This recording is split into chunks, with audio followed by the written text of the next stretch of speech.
Fear of God is the beginning of wisdom. If you want it, come and get some. Because we love wisdom. Because we love wisdom. People in every part of the globe are perishing because their judgment is low. From children to teens to elderly folks, this epidemic is incredibly bold. Wisdom is needed to see through the fog. Without it, we'll stumble and see to the long. You're jumping without something to break and fall if you choose to ignore wisdom's beckoning call. The only people who will lose the war are those who don't know who they're fighting for. You are the only one who can decide your fate. Don't waste your life when you can live inside of grace. If we turn to God and behold His shining face, we will gain traction to run in this human race. Hey, what's going on? JC Johnson here, and you are listening to For the Love of Wisdom, where philosophy meets the streets. And on today's episode, we are discussing the wisdom of hedonism. Fear of God is the beginning of wisdom. If you want it, come and get some. Because we love wisdom. Because we love wisdom. Fear of God is the beginning of wisdom. If you want it, come and get some. Because we love wisdom. Because we love wisdom.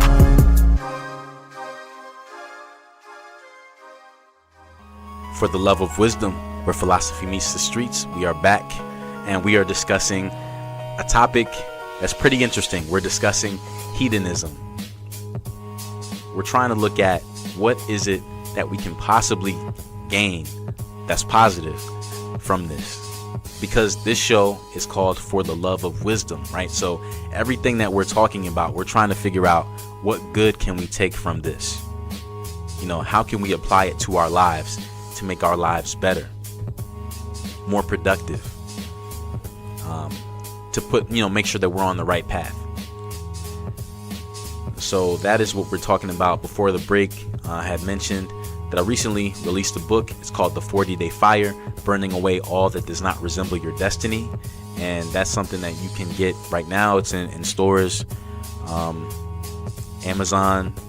You can get that on Barnes & Noble. You can get that at different places. But I think that if you just want to give it a shot and you're curious, but you don't want to spend a whole lot of money on it, you don't have to buy the paperback or the hardback of it. You can actually get it right now on Amazon.com for a very, very low price. It's a promotional price. You can get it for only 99 cents right now. It's a full-length book. I think that you'll enjoy it. It's a 40-day journey, which I think after reading it, it will inspire you to do anything in your life that you are passionate about. And also, another book that was written by my wife actually came out on the same day, and it's called Just Do It, a 10-day mental detox. And this book is awesome as well. And in this book, my wife, Tiffany Johnson, she shares her essential strategies to remain mentally sharp. And one thing about her is, she overcame many obstacles in her life by practicing mental detoxes on a regular basis. So this is something that I think is really meaningful to her. It's something that I think is, really meaningful to everyone who has read the book so far. I thought it was awesome. I think it really breaks down the importance of really, just getting your mind right, positioning yourself in such a way that you don't let anything overcome your mind, but instead you overcome those things. And, really instead of allowing trying times in her life to define her future, she began to exercise. She exercised mentally, physically, and spiritually. And in her first book, A Mother's Bodybuilding Competition Guide, she shared her physical journey to reach optimal physical health by getting into the best shape of her life. And she actually competed in an NPC bodybuilding competition. And that was something that inspired so many people, right? And it showed that, you can do anything. So her book, Just Do It, a 10-day mental detox, it's an extension of her last book, as she writes on how to overcome the spiritual and mental setbacks that you'll encounter on your journey towards overall health. It's a really good read. I would definitely recommend it. So you can get that book also at a special promotional price just for the month of January, only for 99 cents. You can get that on Amazon.com. Let's take a look at, since we're talking about hedonism, let's take a look at some quotes that we have here from some notable people as they speak about this whole topic, as they speak about, pleasure, they speak about pain, they speak about the balance between the two. And I think that this will help us out a lot. The first one is from Lawrence Stern. And here's what Lawrence had to say. Pain and pleasure, like light and darkness, succeed each other. Thought that was pretty good, because basically in life, nobody's life is filled with only pain or only pleasure. We have a pretty even balance of the two. And I think that whether we realize it or not, God is behind the scenes in our lives, and he is sovereign over everything, right? Nothing that happens in our life catches God off guard. It's not like God is sleeping and then something good or bad happens to you, happens to you, and you're like, oh my gosh. He's like, oh no, what happened? Did I miss something? No, God never says that.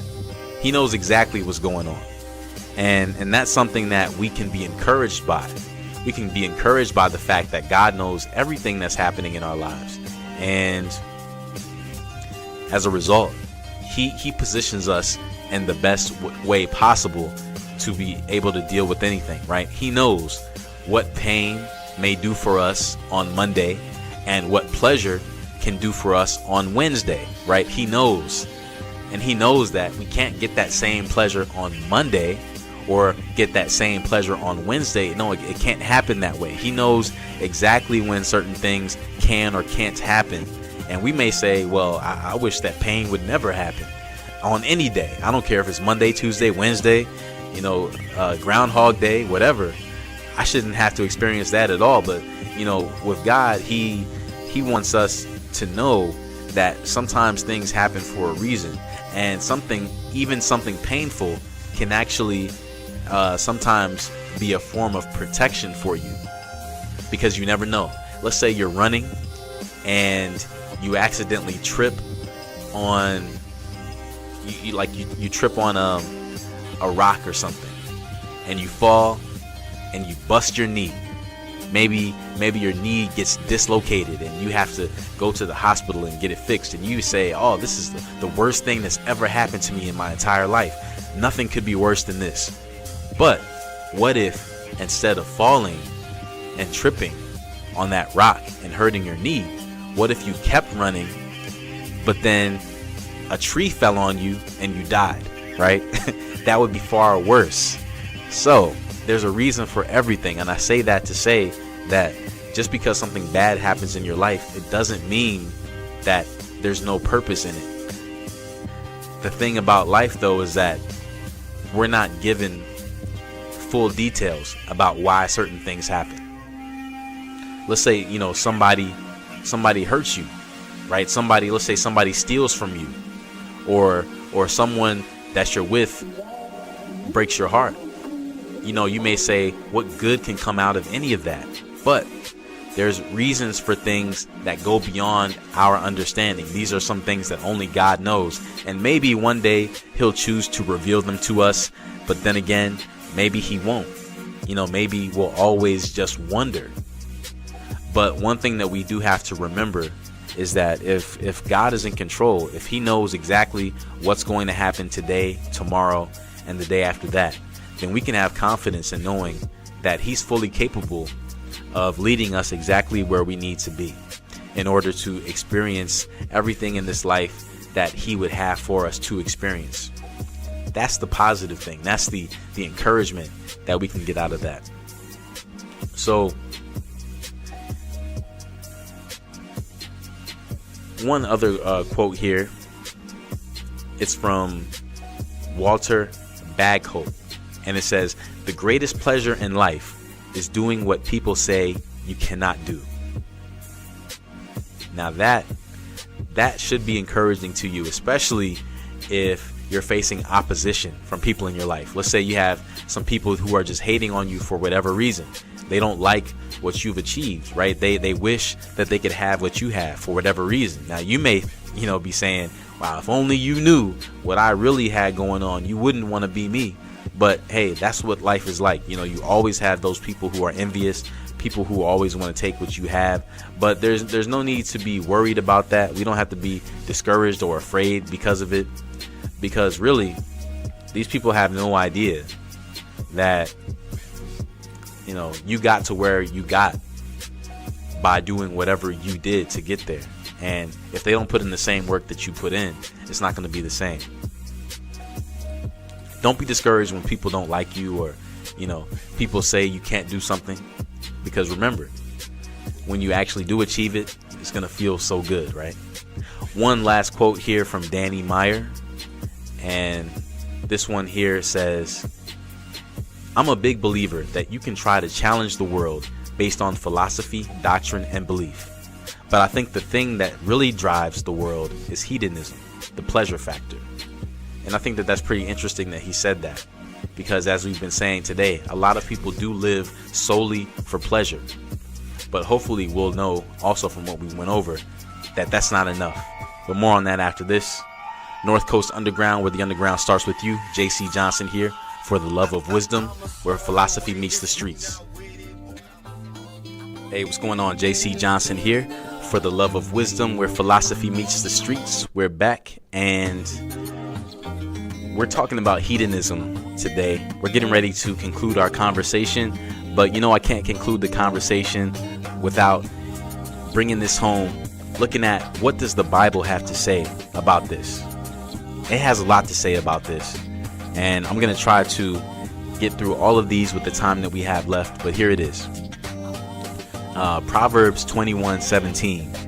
It says, "Loving pleasure leads to poverty. Wine and luxury will never make you wealthy." Now, this right here is in line with what we read in Ecclesiastes, and most likely these those two passages were actually written by the same person.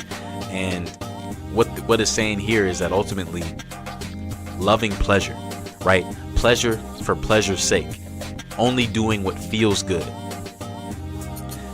that's going to lead to poverty. Wine and luxury will never make you wealthy.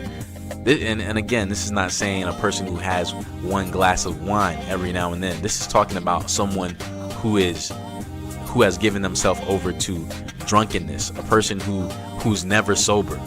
Somebody, whenever you see them, no matter what time of day it is, you always smell alcohol, right? Living that kind of life is not something that can make a person wealthy. Psalm 16 verse 11. On the flip, it says, "You will teach me the right way to live. Just being with you will bring complete happiness. Being at your right side will make me happy forever." So this right here is in line with what John Piper was talking about earlier when we were talking about Christian hedonism. This right here is saying that a person is going to find complete happiness in God, and it is in Him alone that they're going to be truly happy forever. So again, there's nothing wrong with pleasure. It just has to do with what are you finding your pleasure in? What are you seeking after? 1 Timothy 6 verse 17 says, "Give this command to those who are rich with the things of this world. Tell them not to be proud. Tell them to hope in God, not their money. Money cannot be trusted, but God takes care of us richly. He gives us everything to enjoy." So again, you know, we see here, God is not against pleasure. He's not somebody who doesn't want us to enjoy good things in life. He wants us to be happy, right? He wants you to enjoy that ice cream cone, right? He wants you to be able to enjoy fun experiences with friends and family. He wants you to experience a life of abundance, and he wants you to experience pleasure in Him and knowing Him, right? There's so many things that God wants us to be. He wants us to come in contact with in this life, because He knows that ultimately it's going to be pleasurable to us, and it's also going to draw us closer to Him. And that's the difference between good pleasure and bad pleasure, right? Good pleasure is something that ultimately will connect you more to God as a result, whereas the wrong kind of pleasure will push you further away from Him. Hebrews chapter 11 verses 24 and 25, it talks here about Moses. And Moses, it says that Moses grew up and became a man. He refused to be called the son of Pharaoh's daughter. He chose not to enjoy the pleasures of sin that last such a short time. Instead, he chose to suffer with God's people. He did this because he had faith. So in Moses' situation, he had to suffer. And it's not saying that, you should just go around looking for suffering. That's not the point. But in this circumstance, he had to suffer because the alternative would have been to indulge in pleasure that was hurting people, to indulge in a political system that was damaging people, that was enslaving people. He was against that. He stood up against the oppression of his people. And by doing so, he put himself in an awkward situation. He put himself in a position where he was not able to receive as much pleasure as he once was able to, because he used to be the second to Pharaoh. He used to live in Pharaoh's house. And if you don't know from history, being the Pharaoh of Egypt was a really big deal. But Moses, even though he was basically Pharaoh's right hand, he was raised by the Pharaoh as if he was his son. Even though he had all of this, he gave all of that up because ultimately for him, that kind of pleasure was not worth it if his people were being oppressed.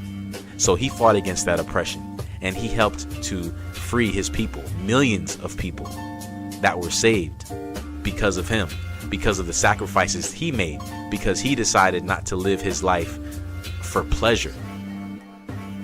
And when you do that, it actually is pleasurable. When you take such a stand, when you do something like that, when you do something that is that helpful, something that is that good, right? So it actually is a good thing that he did that. Romans chapter 2, verse 4.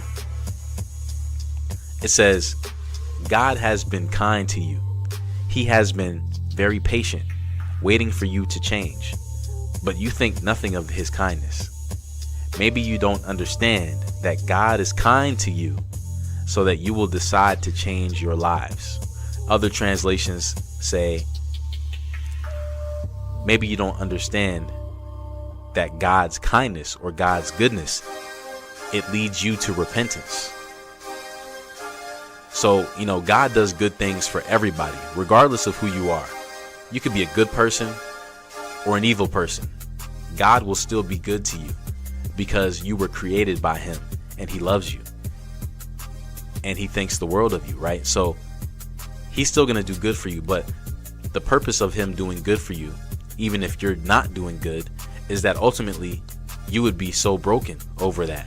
You'd be so overwhelmed with the goodness of God that you'll say, I don't want to live a life anymore that goes against God. I want to start living for him.